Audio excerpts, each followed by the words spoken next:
Well, the Vermont National Guard received some World War II veterans to the base. They had the opportunity to see the latest training technology and also shared stories from their time in combat. While a lot has changed, Local 22's Courtney Kramer tells us some tactics of battle have very much remained the same. I got through it. Lucky to be alive.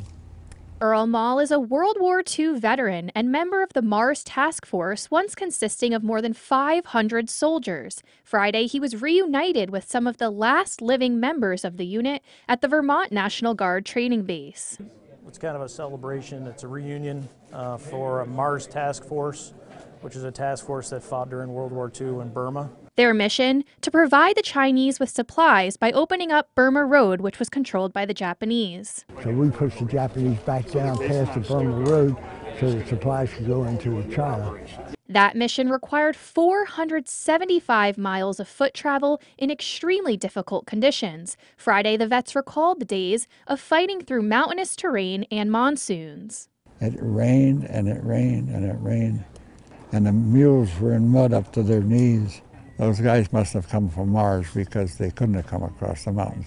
So that's how we got a name, Mars Task Force. Some days you would walk 10 miles, other days you would walk 20 miles, depending upon the conditions and upon what we encountered. The hardest part was, of course, getting up through the mountain, going through the mountain in the heat.